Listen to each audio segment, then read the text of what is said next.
Welcome back to the Shankly Sessions, the Liverpool podcast we bring you each and every week on the Dynamo Podcast Network. Head over to YouTube, smash that subscribe and bell notification button. Audio versions of the show are available through Spotify. And if you'd like to contact the show, we're on Twitter at Sessions Shankly, or you'll find us on Instagram and Facebook, the upper tier. Joining me, my partner on the Shankly Sessions. How we doing, Dino? All good, man. All good. I'm still living off that 5-0 Man United win after Sunday's abysmal fucking, I don't know what to call it, just bullied all over the pitch. Thankfully I didn't make it to the review, as we probably shut down for a while off YouTube for what I would have said. But other than that, I'm all good. Good. Let's get into it. So we can enjoy the international break, let's say. Yeah, I've never been so excited for an international break in my life. Absolutely. Let's get into some of the club news first of all. I suppose you have to say the man behind me there, Jordan Henderson, although he would have liked to pick up the win on Sunday. 300 league games for Liverpool, outstanding. Amazement. Wasn't long ago we were celebrating the 10 years of Jordan Henderson, and we were talking about how just that one game for us seemed to turn it all on a head, didn't it really? And when we sat and we thought back to the Brendan Rodgers days, and being pushed out the door and going to Fulham, and and then we had during the summer there was the talk that he wasn't going to sign a new deal. Thankfully he did. It's at the stage now where you just can't picture Liverpool without Jordan Henderson. He's kind of this generation's Steven Gerrard without being the scouser in the team. He's the heartbeat of the team. Last couple of games, though, not necessarily his best performances, but still gives that that captain's performance. That 90, 95 minutes performance, even if it's not his best performance.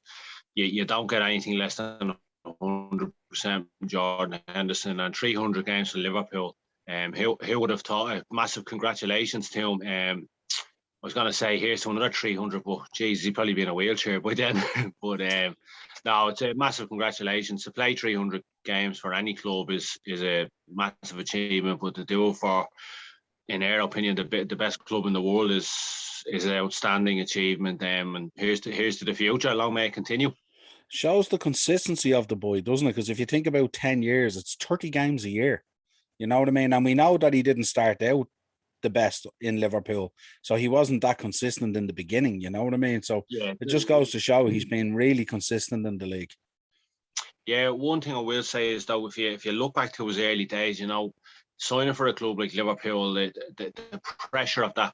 First and foremost, he signed for his boyhood club at Sunderland, and you look back the documentary, and they show clips of him doing all the techers, as they said back then, and out on the street, and the video he put together, kicking off the lamppost and coming back to him on the chest, and the Spicer's haircut with the long, not a GHD back, and the spikes on the top and all, and coming into a club like Liverpool, and like straight away, like you have to become a man, like you have to grow into the stature of that club. You don't have time to do it.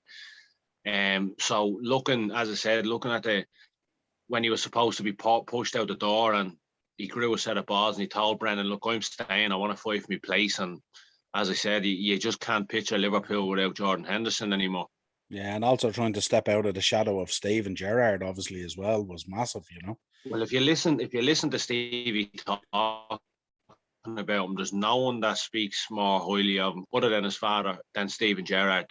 Steven was more than happy to hand him the captain's armband.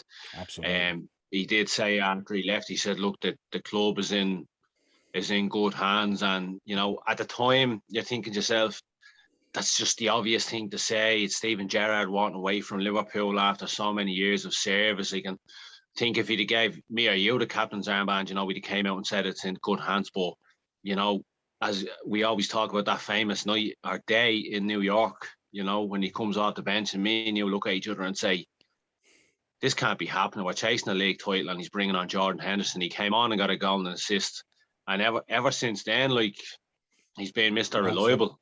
Yeah, Yeah, he's Mr. Reliable. he's definitely created those moments. I mean, when you think of Jordan Henderson, you think of one, the Champions League, the embrace with the dad, which was amazing. Oh, But you 100%. also think of that moment as well when he's on the pitch with Steven Gerrard and Gerrard hands him the captain's armband. That pivotal moment, you know what I mean, was absolutely amazing. But yeah, let's move on. Congrats to Jordan, 300 league games, absolutely outstanding, fantastic captain for the club and everything, and servant. Bit of fixture news. Crystal Palace versus Liverpool. Game has been rescheduled to 2 p.m. on Sunday, January the 23rd, in line with Sky's broadcasting plans. So just if any people are gearing up or planning on heading over to the Crystal Palace game, just be aware there's been a slight change to the... Thankfully, there's a bit of a wait before we face them, because they're simply hitting a bit of a spell now where they've really come into good form. Conor Gallagher is absolutely outstanding. The game against City wasn't necessarily Man City's best performance, but Crystal Palace were outstanding, and the same again at the weekend. Even Saha's yeah, like a new player, isn't he? it's just that bit of freshness that Vieira's brought in. You can definitely see Vieira managing one of the big clubs in 5-6 years' times. Yeah. So yeah, thankfully there's a bit of a wait for that.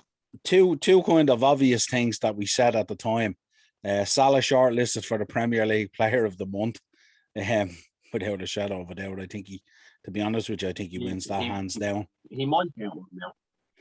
And then also shortlisted for the Man City and the Watford goals for the goal of the month. I think they should actually just give him 2 awards this month for that, really, because both goals were absolutely exceptional. Yeah, the goal against City was absolutely phenomenal, especially being against Laporte and Diaz. But the goal against Watford, my days, for me, that's goal of the Premier League season. I know it's early days, yeah, but for me, that's goal of the season. If that's Messi or Ronaldo, it's probably breaking news every morning on Sky Sports News so many weeks later. And then it would be nice to finish off the hat-trick with Jurgen Klopp as manager of the month. So it'll be a nice little treble there. We've hit a bit of a patch, but I think for last month, definitely Salah gets player of the month, gets goal in the month, and Klopp definitely gets manager of the month. Remains to be seen, will we get it? But I'm not holding my breath. But these people who vote for these things, they have to see sense and see the quality for what it is. We have hit a little bit of a patch now. Be it like, other than, I think personally the Sunday game Sunday was coming. I think we needed that kick in the arse. We got away with it at Brentford. We got away with it at Brighton. It was coming, in my opinion. It's not nice to lose, especially after 25 games unbeaten. You're staying in touch with Chelsea and City, but with City losing the game recently and Chelsea dropping points to Burnley, I was confident going into the Chelsea game, but hopefully that the little lull going into the international break does make Jurgen kind of sit up and kind of see that he's got things wrong, and the likes of Alex Oxlade-Chamberlain, for me, shouldn't wear Liverpool jerseys again, unless we've only got 11 players and he's one of the 11 players, because he's just not cutting it. Yeah, I'll touch on the Atletico and the West Ham game with you shortly, and we can have a bit of a chat about it. One thing I really liked about last Wednesday for the Atletico game, I think it was a Wednesday or Tuesday. I think it was Wednesday. Fernando Torres was in the stand, and it was great to see him there, like, you know what I mean, enjoying the game and stuff like that. But he did an interview, I think either before or after the game, and he says there is no doubt that Mo Salah is the best player in the world at the moment, which was great to hear. But he also said that he had huge admiration for the transformation that Jurgen Klopp has played a part in at Liverpool, which was a great compliment to the gaffer as well. Yeah, so much love for Fernando Torres. It's just on a lighter note. Did you see the picture of him with the son sitting beside him and the hood up, and all you can see is his eyes, and the meme going around that Fernando Torres brought ET to Anfield? Yeah. Well, yeah, class realizes class. You know what I mean? I think even if he'd never played for Liverpool, he probably would have came out with that sort of statement. But there's just such a feel good factor around Fernando Torres with Liverpool. Regardless, look, I don't hold any grudges against him for leaving and got the whole Chelsea scenario. He was promised the sun and the stars by Gillette and Hicks, and at the time he was probably the best striker on the planet. So you kind of have your own standards, and as much as it hurts to walk away from something as good as Liverpool, you want to achieve what you can. He went on and won a Champions League and stuff like that. But at the end of the day, it didn't really work out for him at Chelsea. I think that's why he's so revered still at Liverpool. And his comments on Jurgen Klopp, anytime Fernando Torres does an interview and it's Liverpool related, I'll always sit and watch it. But his comments about Jurgen Klopp, and seeing him in the dressing room with his son and getting the jersey signed and meeting Virgil and the picture with King Kenny and Suarez, we still always have that soft spot for Suarez, don't we? Yeah, absolutely. But it was it's nice to see, and it's nice to see that link is still there as well. And it was just it's just such an interesting one. It's very like Steven Gerrard as well. I'd say both these boys would have loved to play under Jurgen Klopp. They would have been absolutely amazing. Play, He's in great nick, and I tell you, he ain't small either. He's not as small as he was when he was playing. He's in great nick. Yeah, he's in great nick. I came home and he was in bed with Mandy. It probably just took him in or ask him for a pair of boots or something. Get him to sign the duvet and put it on eBay. I want to have a quick chat about the results, but I thought I'd include the Atletico result with the West Ham result, because there was a couple of points I wanted to make about it. Obviously, Liverpool won 2-0 against Atletico, and then losing 3-2 to West Ham at the weekend there with an opportunity to close the gap against Chelsea. Seems these days when we have an opportunity and the door opens that we slam it shut again and we don't take advantage of it. It was the same when we were playing Brentford as well. But I wanted to talk to you about, I suppose the form of Alisson in the West Ham game was poor. Some would say he was at fault for 3. Certainly his positioning was poor for 2. And it looked like he allowed Mikel Antonio just to bully him, especially for that first goal. And he was focusing more on Mikel Antonio than he was about the ball and doing his job. So that would be one point I'd raise. The other one would be Kostas Tsimikas came into the side against Atletico Madrid and had an outstanding game. And I was full sure when I did the preview, I was full sure that he might retain his place based on his performance against Atletico. And he was dropped and Robbo came in. And we know Robbo. And when we talk about the form of these players, remember, we're talking about a level that we expect, which is up here, the performance that they have in the past and stuff like that. So any slight dip in their form, like 90% of Robbo, that 10% exposes him a little bit, because 100% of Robbo is just absolutely world class and the best in his position in the world. What was your making on both those things? What was you thinking? Couldn't agree more with you. And I believe that if a player is playing well, regardless of who the player is he's keeping out of the team, he stays in the team. This is how good players become great players and how great players become world-class players. You've got to go with the confidence. We've touched on it for the time now that Robbo, he's probably the one player in the team that really, really, other than Firmino, that the one player in the team that really needs a rest. Atletico, home and away, we've beaten.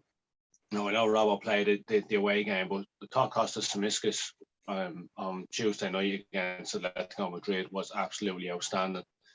Yeah, missing Griezmann, still a world-class team, kept a clean sheet, was outstanding. He's come on, it's complete, like 360, complete flip of a coin on how much he's come on leaps and bounds. He's really endeared himself to the team, to the fans.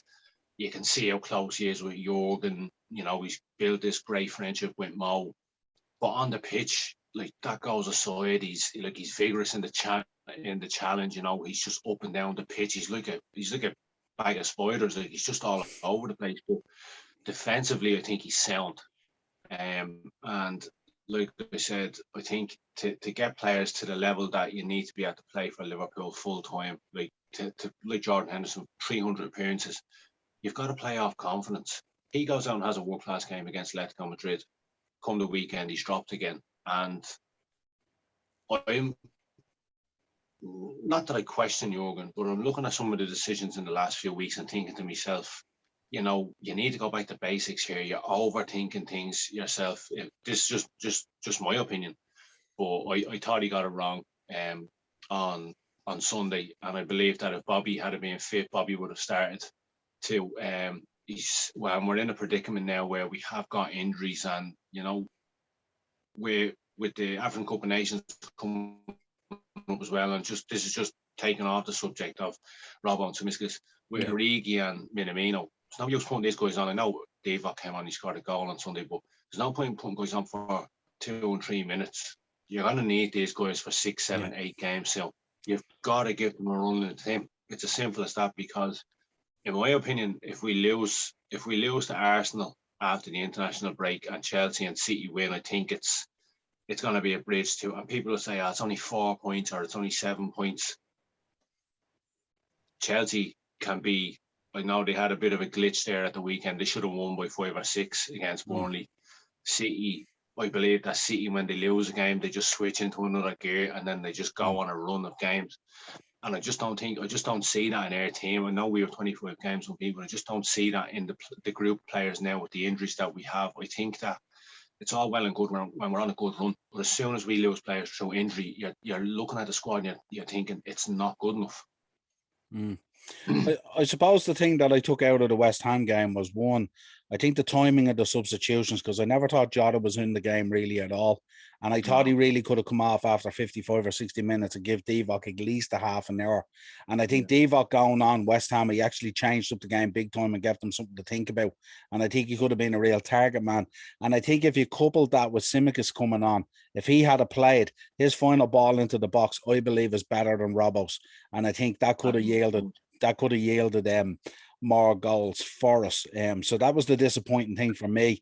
I mean, obviously Alisson had a bit of a howler on the day as well, you know what I mean, which is unusual for him because he's normally world class, and he saves us so many times in games as well, But I just thought the first goal, I thought he was very, very weak for. The second goal, I thought his positioning. The second goal, I thought his positioning was a little bit weak. When the ball was played through from Jared Bowen to Fornells. And I think the third one that went skating over him to Kurt Zouma, I thought Trent could have had better positioning, that maybe at the back post inside the goal. But I thought Alisson, I think Anthony in your 6-yard box, you have to be dealing with it at that level, don't you? Yeah, and I think after the fourth goal, I just thought that played on his mind then for the rest of the game. The one thing I take from Sunday is we were bullied all over the pitch. Brentford didn't fear us, showed us no respect. Brighton, we were lucky to get away with a point there. And as I said, Sunday was coming. But West Ham, you know what you're going to get with West Ham. They're resolute. They're well up for the challenge. The likes of Mikel Antonio. You're looking at the team on paper and you're thinking, we're blowing them away. David Moyes knows how to tune a team in. I believe had he got enough time at Man United, he could have got them back to where they needed to be. I'm not saying they could have been as good as the Ferguson days, but I think he was brought in for a reason. I think Alex Ferguson pointed him out specifically for a reason. It's all well and good, and you're saying, it's great to see the likes of West Ham challenging, and it's not great to see West Ham when they're beating us and that they're kind of pushing us out of the picture. But I believe that after the first goal, Alisson kind of let that play in his mind. He wasn't himself after that, and I think we were bullied all over the pitch. And it's not the first time that it's happened, and it's certainly not the first time that it's happened against West Ham. We got out of jail there last year, I think the season before, where we were a goal down, and I think we won 2-1 or 3-2. But I hate international breaks, but maybe that's the wake-up call we needed, and the 2 weeks off now, because the Arsenal game, Arsenal are the form team in the Premier League at the moment now. I'm not sure, are we home? Yeah, we're at home. We're at home, yeah. We said that the West Ham game was a must-win. This Arsenal game, actually, it genuinely is. We have to get 3 points. It's as simple as that. Yeah, 100%. Go ahead. I wanted to touch on with the West Ham game. I know a lot of players haven't been performing to the standard that we like, and because of the standards they've set, when they play to 10-15% less than that, it's so noticeable. But when Thiago the other day, he's got so much flair about him and he knows how to pick that pass. I'd like to see more intent from him than these side-to-side passes. You've been brought into the club to pick that pass. Try it. If you try it and it doesn't succeed, fair enough. At least you've made the attempt. Don't sit back with the ball and be comfortable and play side-to-side passes. The games we're dropping points in is because they don't fear us and they're showing us no respect. And you weren't going to get any respect from West Ham, especially the way they've been performing. And like I said, this has to be a wake-up call now going into an international break. Yeah. One thing I picked up on as well, and I don't know if you noticed it, we noticed it in the Brighton game as well. And it kind of worked for us, and then we kind of dropped off. But there tends to be a kind of when you come up against good teams that are well coached, the likes of Brighton with Graham Potter, the likes of West Ham with David Moyes, and we know they're well coached. It's not, there's no naivety from us in terms of our knowledge on both these teams and both these coaches. But there seems to be an anxiety about us that we have to get out there straight away and score a goal, boom, boom, boom, boom, rush this whole thing, try and get a goal early on the board and stuff like that. And yeah, we love scoring early without a shadow of doubt. But is there a case for playing a bit of football and trying to figure out what they're doing instead of this kind of gung-ho, first 10 minutes, we have to get a goal on the board, boom, boom, boom, boom, boom, kind of thing. And then we leave ourselves a little bit exposed. And I felt that's what happened with West Ham as well. We went out there and it was hell for leather in the first 3 to 4 or 5 minutes. And all of a sudden they got a corner and boom, they're 1-0 up because we got exposed. And I just wonder with those teams that are well coached, well drilled, Moyes is brilliant at it. Potter is exceptional at it and stuff like that. Is there a case for playing the ball around and try to figure out what they're doing, what their game plan is, and maybe giving Klopp that bit of time to see it from a distance, to say, okay, well, this is what they've done here. So obviously this crazy press game that we do, this rock and roll football, maybe it's time that we just back off that slightly, be a bit more controlled and a bit more patient in our build-up. It seemed that we were very anxious to get the ball and move it. You've seen it with Robbo's delivery of the ball and all. It was all over the place. Ox was running around like a lunatic, and although he was putting in a shift, when it came to that final ball that we talk about all the time, it was absolutely poor. And I just think at times we got dragged out of position and stuff like that. And I think it was because of this urgency. And this was like, I know we had gone 1-0 down, but we had gotten 1-1 back by half time and stuff like that. And in fairness, in that last few minutes of the half, we were taking control and stuff like that. We were starting to look well. It's just we ran out of time in the half. What you thinking on that kind of anxiety, urgency to make things happen so quick? Yeah, I've been saying it for a while. Like, teams have figured this out because we've got kind of the same setup. I've said it a few times, and I've said it on fan forums, and one thing I'll touch on is we're having Lewis now. I'm not on the forums as much now. You know what I mean? The kind of priorities, and you watch what games you can, and lucky enough he got over to the Brighton game. But I've said it a lot on fan forums during games about not having a plan B. That I think we've played the same way for so many years now that teams have figured us out and coaches have figured us out. Now it's all well and good, don't get me wrong, and you go out and things go right and you give someone a hiding like Watford 5-0 without even really playing well. But there are coaches like Graham Potter, there are coaches like David Moyes. I'm not going to say Tuchel and Pep because we already know what they bring to the table. I'm talking about the guys like Moyes and Potter, just using them as examples because they're the last 2 games we've played and we've dropped 5 points, where they know what way we're going to come out of blocks. So they're like, right, stay resolute. You have a 4 at the back, you have 5 in the middle. Anytime they have the ball, just drop back. That's a wall of the goalkeeper and basically 9 defenders. And every time that happens, we don't have a plan B. We've no big target man to put the ball out, like whip crosses into. And it's so frustrating because it's just literally the same thing. It's like, right, we get the ball in their box and then we just run out 100 miles an hour and then we look up and realize, right, they've set up, we've nowhere to go. And like you said, if we're going, the one thing I'll touch on, Niall, I'm most anxious and nervous watching Liverpool when we go a goal up. If I'm ever watching the game with someone and we go a goal up, I'll say, this is where we need to just regroup, like we've gone a goal down, regroup, get our thoughts together, hold on to the ball. When we go a goal up, it's still 1100 miles an hour, and I'm like, we don't need to do this. And it seems to be happening a lot now. It happened at Brighton. They came out of blocks in the second half. Their tails were up, and it was like we were losing. So maybe that's something that we need to look at. But it's been happening for such a long time now, and you're thinking to yourself, where is the great management skills from Jurgen Klopp? Why is he not realising what? I'm sure it's not only me and you that have seen this happening, but it's been going on for quite a while. I'm glad you brought it up because it's something that's really, really irritating me a lot lately. Yeah, it sort of hit home with me when I looked at the City game against United, where they went 2-0 up. And in the second half, there was no urgency to score another goal. They just wanted to keep the ball and control the game. And you see Pep's conversation afterwards when he was doing the post-match interview. He says, you can see why we won. We kept the ball. He said something like he kept the ball in the fridge or something like that. Meaning he kept it cool and calm and collected and stuff like that. And the second half, really, for those boys was like a passing training session, basically, at Old Trafford, because United never got hold of the ball at all in the whole half. And I think maybe that's something we could learn from them in terms of when you take a lead and when you go up, chill out, hold on to the ball, control the game. Don't be in such a hurry and gung-ho to go, go, go, go, go. We don't have to win every game 3-4-5-0. You know what I mean? There's nothing wrong with winning a game 1-0 or 2-0 or 2-1 or whatever it is if you're controlling the game. And I think that was part of what happened to us with Brighton as well. We lost control of the game, and then it was so difficult to get it back. And I think there's something to be learned from that City performance against United in the way Pep, he obviously set them up to go out that way and said, listen, guys, you're in full control of the game. Hold on to the ball, give them no possession. If they've no possession, they can't do anything. And it's just something I picked up in comparison when I was looking at the whole weekend's action, Let's move on to a bit of player watch here. First of all, Trent came out afterwards, obviously, and said we failed to execute our game plan against West Ham.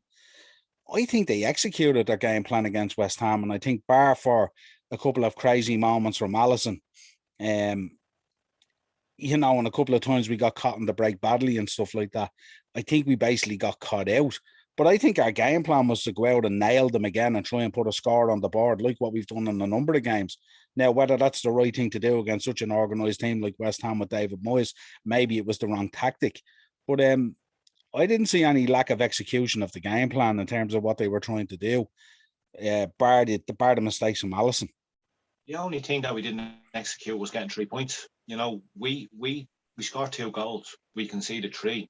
That's kind of the only thing that we failed on was defensively. Well, not defensively. Goalkeeper was he shit the bed. Let's be honest. We've talked about in the last couple of weeks how world class, like the game against Brighton saved us. Game against Brentford saved us, but Alisson, like by his own standards, I'd say he's absolutely gutted by his performance on Sunday. But it's all well and good in the place, but with the like trying to come out and show a bit of appreciation for West Ham because I was confident we'd get 3 points, but West Ham was so resolute this year. They've really got back to that 2016 form. We talked about somebody new probably joining the party this year for Champions League football. But dare say if West Ham keep playing the way they are, that dare to dream. It wouldn't be a surprise to see them in the Champions League at the end of the season. Yeah, it's going to be interesting anyway. Big Virgil came out and said it was a proper knock, but we have to get ready now for after the international break. He was kind of fired up because I seen him. He was very frustrated in the match as well because I thought he did an exceptional job on Jared Bowen, and especially that last-ditch tackle. And he also was brilliant against Mikel Antonio as well. Yeah, you could see the frustration in him as well at the Brighton game, being so close to him in the second half. He was very, very frustrated with how we were performing. He hasn't been at his own high standards either as well. But yeah, exactly what I've said. Like it's such a kick in the bollocks. Excuse the French, but it's probably what we need now going into the international break. Regroup after it. It's not nice losing the game. 2 bad performances.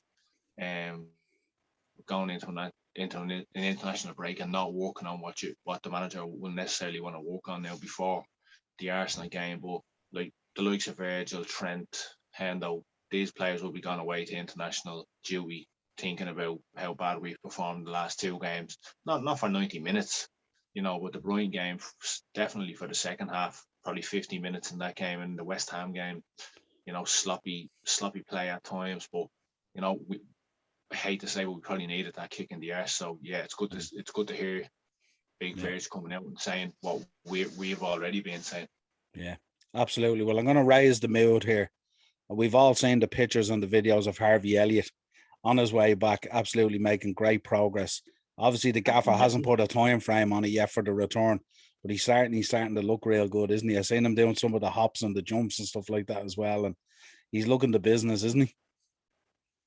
Can we call him Lionel Elliott or Harvey Messi? I was raving about this guy all summer, and then I was absolutely heartbroken with what happened against Leeds. But yeah, man, how quickly is, I don't want to knock on wood, I don't want to, jinx it, but man, these videos are brightening up my weeks when I see them. Yeah, it's just buzzing. I can't wait to get him back on the pitch. I believe he was on the way to greatness this year. Let's hope that when he comes back, there's no fear, there's no shying out tackles. He doesn't come across that way. He looks like one of those guys that in 5 years' time he's going to win it, even nowadays. But he's going to be one of the hardest bastards on the pitch, but he's also going to be probably the best player on the pitch. So I can't wait for this guy to come back. Everyone that's been watching the podcast heard me raving about this guy all summer. I cannot wait. So if you're watching Harvey, get well sooner, pal. Can't wait to have you back. Yeah, absolutely. Rounding up with two other points, Henderson and Trent obviously called up for the England squad. Yeah. Southgate v Klopp for charity, I think, in the Echo Arena. Southgate is such a numpty. I have no respect for him whatsoever. He's only in a job because he's the FA's yes man. He's a puppet. I don't know who the head of the FA is, but he definitely has shit up to his elbow from having his hand up his arse and using him as a puppet. Klopp was right to come out and say what he said. You're leaving this guy out of the team. He's the best right back in the world. It's just unfortunate at a time where you've Kyle Walker, Kieran Trippier, Aaron Wan-Bissaka couldn't even get into this England squad, but you'd rather have Trent in your squad and someone to turn to if things are, worst case scenario than not. But then for Southgate to come out and say, like, don't know what the problem is, don't know why he keeps what he's coming out and saying all these things because you're a pillock, mate. You're an absolute numpty. You're in the same bracket as Gareth, as Ole Solskjaer. You're an absolute numpty. So when Jurgen Klopp is speaking, you sit up and pay attention, pal. Yeah, I suppose the fear from Southgate's side of things is he's so pragmatic in the way he plays. And I'd imagine picking Trent Alexander-Arnold would put the fear of God in Gareth Southgate in terms of his offensive play, but in terms of potentially some of the issues that might cause defensively, So I'd say he'd put the fear of God in Southgate, but fully agree with Jurgen on it. Let's round it out with the Greek scouser in our team, Kostas Tsimikas. We've already spoke about him. He turned around and said the Atletico victory was for the fans. That was kind of like a sort of a throwback to last year, wasn't it? A bit of revenge. And I did mention on a couple of podcasts already this year, there's a kind of niggly little nastiness about him that I really, really like. He's like a younger version of James Milner. You can see, I can see him getting sent off at some point this season for Liverpool, but I can also see him getting sent off for like jumping into someone's rib cage, but getting up off the ground and you know what I mean? Yeah. Like I said, he comes across as infectious. Everybody seems to love him in the squad, but like I said, when he gets onto the pitch, there is that little nastiness in him. Just one thing I want to touch on, you were saying about like that win was for the fans. I don't know whether you noticed the celebration when Salah scored against Atletico over in Atletico. The exact same celebration as Atletico in Anfield last year. You have a feeling that this little rivalry is going to go on for a long time. The two managers despise each other. Jurgen might come out and he'll have a smile on his face and say, "I don't know why we wouldn't shake my hand," but them two, there's a serious dislike there. I think you throw into the mix Suarez as well. He's a wind-up merchant, the ex-Liverpool player as well. But I just hope we get drawn against them again next year, or we cross paths again sometime soon, because I think the games like this where you have that little heat rivalry, I think it brings out the best in both players. And fortunately enough for us, we got the better of them home and away this year. So yeah, cost Absolutely. us Yeah. the scouts on our team. Yeah, absolutely. That loaf he hit Trippier with was just outstanding. He just put Trippier on the deck, and I was just so excited for it as well, you know, because the way he just walked off like it was nothing, and Trippier was on the ground nearly unconscious. But this has been your Shankly Sessions, the Liverpool podcast. We bring you on the Dynamo Podcast Network, Spotify for audio versions of the show. We won't get too disheartened yet. We'll wait for after the international break, a massive game against Arsenal. We will be bringing you a preview.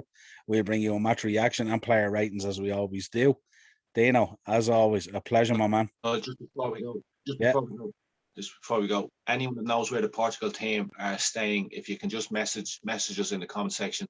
I am on a mission to go up to Cristiano Ronaldo and ask him for a picture. And when he says yes, give him my phone, grab Jota in a headlock and say, walk away, pal. 5-0, fuck off. Well, this Thursday, we're going to find out who the real CR7 is, aren't we? With our boy Callum Robinson. So let's see what happens. And we have them on our home turf. Let's see. I'm still living in fear of these boys. Till next time, my friend, a pleasure.